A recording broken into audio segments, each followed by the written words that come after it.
Assalamualaikum warahmatullahi wabarakatuh.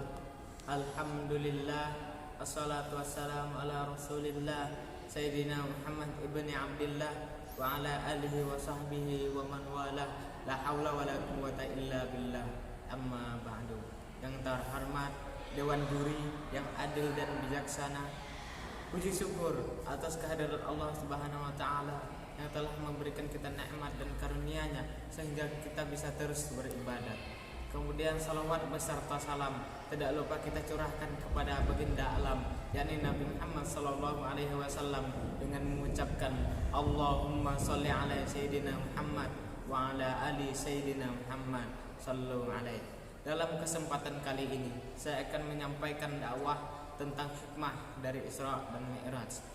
Allah berfirman dalam Quran surah Al-Isra ayat yang pertama yang berbunyi A'udzubillahi minasyaitonirrajim. Bismillahirrahmanirrahim. Subhanallazi asra bi'abdihi lailan minal masjidil haram ilal masjidil aqsa alladzi barakna haulahu linuriyahu min ayatina innahu huwas samiul basir. Shadaqallahul azim. Yang artinya Maha suci Allah yang telah menjalankan hambanya dari Masjidil Haram ke Masjidil Aqsa, dari Masjidil Aqsa ke langit, berjumpa dengan para nabi, lalu berjumpa dengan Allah. Nah, terkadang banyak yang bertanya-tanya tentang hikmah Isra dan Mi'raj Nabi Muhammad SAW. Kalau memang tujuannya untuk berjumpa dengan Allah, kenapa sih harus ada rangkaian perjalanan di beberapa tempat hingga ke Baitul Maqdis? Kenapa kok tidak langsung naik saja untuk berjumpa dengan Allah dan menerima perintah salat?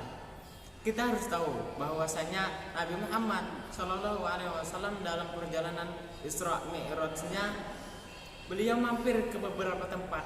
Yang pertama, beliau mampir dan sholat di Thaibah, yaitu kota Madinah, yaitu adalah calon hijrahnya Nabi Muhammad saat itu.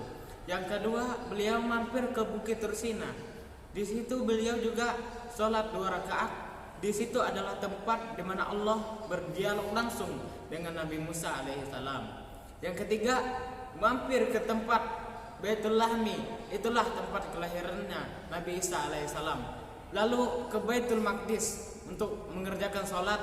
Beliau Rasulullah SAW menjadi imam dan para anbiya menjadi makmum, ada di belakang beliau. Terus apa hikmah dari perjalanan ini?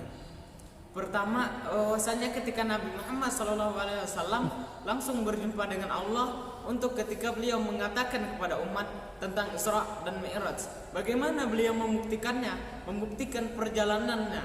Tapi Allah memberikan satu hadiah.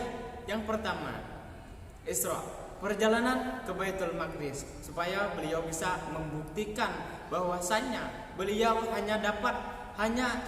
hanya dalam jangka waktu sebagian malam bisa bolak-balik dari Mekah ke Baitul Maqdis dan kembali lagi ke Mekah.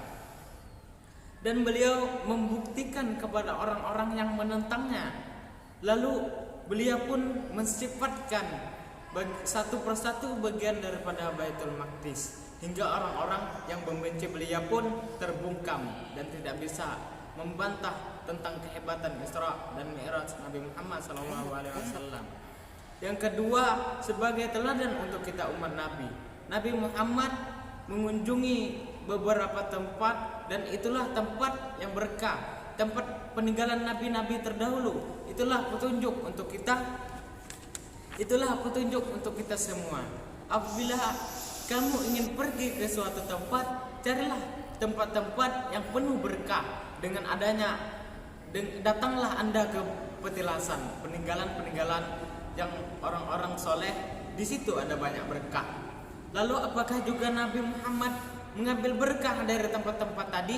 Nah, dikatakan oleh para ulama bahwasanya ketika Nabi Muhammad pergi ke Bukit Tursina, bukan Nabi mengambil berkah dari Bukit Tursina, tetapi Bukit Tursina yang tadinya sudah berkah lalu menjadi lebih berkah dengan datangnya dan dipakai oleh Nabi untuk sholat di sana, maka bukit tersebut menjadi tambah berkah. Nah, jadi Jadilah kita orang-orang yang mengerti bahwasanya Isra dan Mi'raj ini bukanlah hanya sekedar perjalanan biasa. Banyak sekali terkandung hikmah yang kita ambil dari peristiwa tersebut. Yang pertama adalah hikmah untuk safari, ziarah, untuk bertabaruk, untuk mencari bekas-bekasnya orang-orang yang soleh. Semoga kita semuanya mendapatkan kehidupan yang penuh dengan keberkahan. Amin amin ya rabbal alamin. Mungkin itu saja yang dapat saya sampaikan. Lebih kurang saya mohon maaf. Akhirul kalam, wabillahi taufiq wal hidayah. Wassalamualaikum warahmatullahi wabarakatuh.